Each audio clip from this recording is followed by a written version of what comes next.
Universitas Islam Negeri Sibor, Syekh Nurjati Cirebon, Fakultas Ilmu Tarbiyah dan Keguruan, jurusan PJJ PAI, semester Gasal 2023.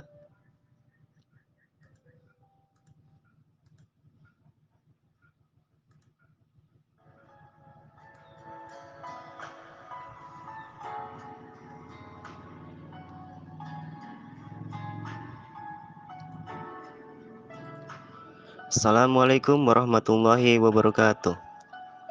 Hari ini saya akan mempresentasikan mata kuliah Ushul Fiqh dengan dosen pembimbing Dr. Fatimah Madaniyah, SPDI MPDI. Presentasi ini untuk memenuhi tugas ujian tengah semester.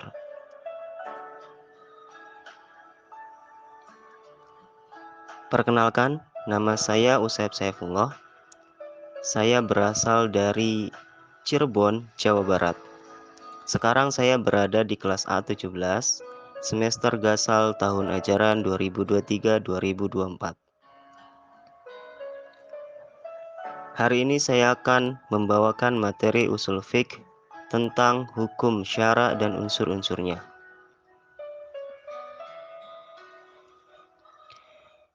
Langsung saja kepada pembahasannya. Hukum. Apa itu hukum? Kata hukum berasal dari bahasa Arab. Hukum, yang secara etimologi berarti memutuskan, menetapkan, dan menyelesaikan. Dalam arti yang sederhana, hukum adalah seperangkat peraturan tentang tingkah laku manusia yang ditetapkan dan diakui oleh satu negara atau kelompok masyarakat, berlaku dan mengikat untuk seluruh anggotanya. Mayoritas ulama usul mendefinisikan hukum sebagai kalam Allah yang menyangkut perbuatan orang dewasa dan berakal sehat, baik bersifat imperatif, fakultatif, atau menempatkan sesuatu sesuai sebab, syarat, dan penghalang.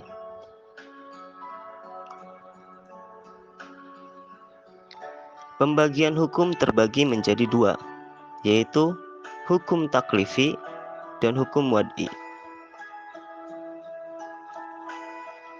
Nah, hukum taklifi.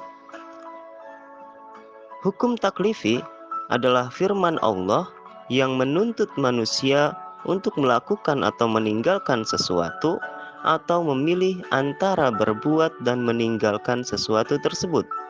Hukum taklifi berbentuk tuntutan atau pilihan.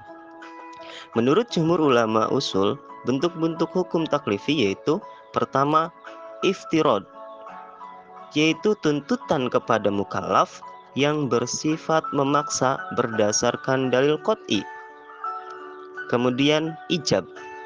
Ijab yaitu tuntutan kepada mukallaf untuk melaksanakan sesuatu dan jika ditinggalkan akan dikenai sanksi. Nab, yaitu tuntutan untuk melaksanakan sesuatu perbuatan yang sifatnya anjuran. Kemudian ibahah. Ibahah yaitu kitab Allah yang bersifat fakultatif, artinya boleh dipilih dan boleh juga tidak dipilih, atau bisa dibilang mubah.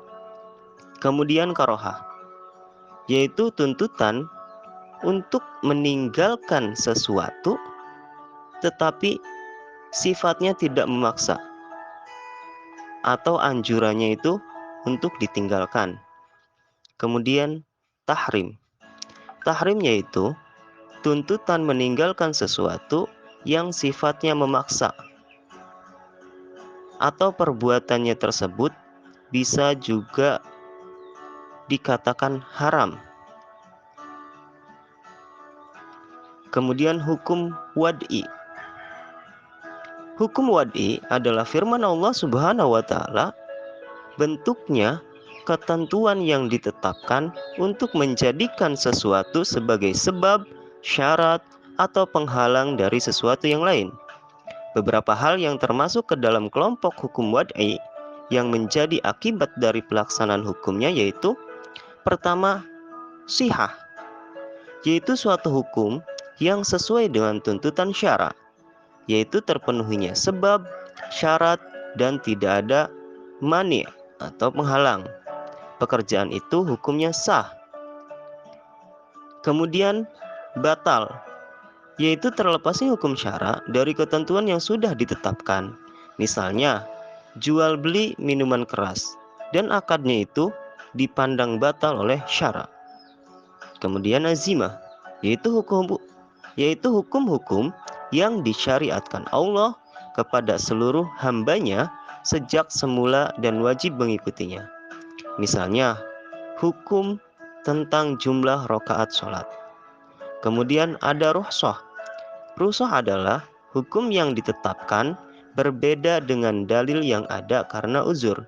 Misalnya, menjamak sholat ketika bepergian atau bagi para musafir.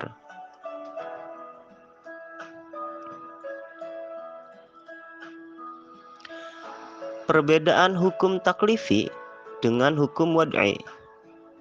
Ada beberapa perbedaan antara hukum al-taklif dengan hukum al-wad'i. Antara lain, yang pertama, dalam hukum al-taklifi terkandung tuntutan untuk melaksanakan, meninggalkan, atau memilih berbuat atau tidak berbuat sesuatu tersebut.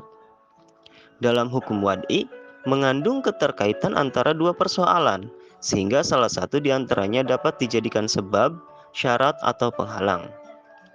Kemudian, hukum taklifi merupakan tuntutan langsung pada mukallaf untuk dilaksanakan, ditinggalkan, atau memilih untuk berbuat atau tidak berbuat.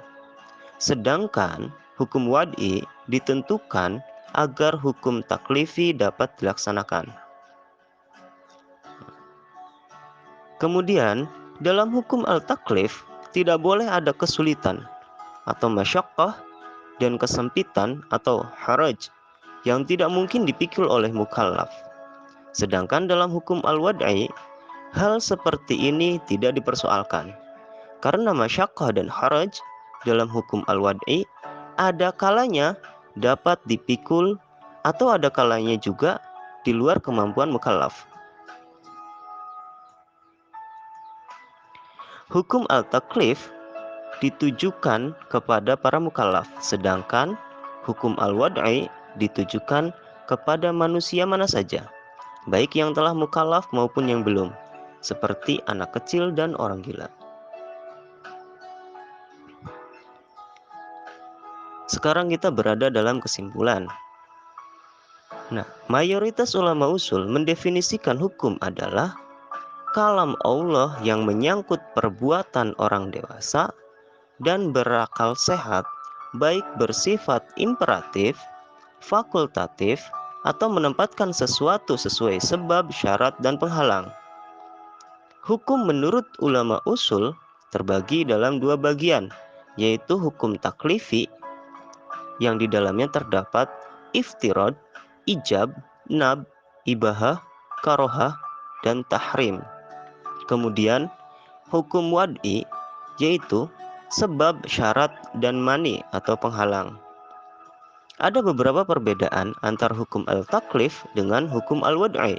Antara lain, dalam hukum al-taklifi terkandung tuntutan untuk melaksanakan, meninggalkan, atau memilih berbuat atau tidak berbuat. Sedangkan hukum wad'i, hal ini tidak ada, melainkan mengandung keterkaitan antara dua persoalan, sehingga salah satu di antaranya dapat dijadikan sebab, syarat, atau penghalang. Hukum al-taklif merupakan tuntutan langsung pada mukallaf untuk dilaksanakan, ditinggalkan, atau memilih untuk berbuat atau tidak berbuat. Sedangkan hukum al-wad'i tidak dimaksudkan agar langsung dilakukan oleh mukallaf. Hukum al-taklifi harus sesuai dengan kemampuan mukallaf untuk melaksanakan atau meninggalkannya. Sedangkan dalam hukum al-wad'i, hal seperti ini tidak dipersoalkan. Dan hukum al-taklifi ditujukan kepada para mukallaf, sedangkan hukum al-wad'i ditujukan kepada manusia mana saja.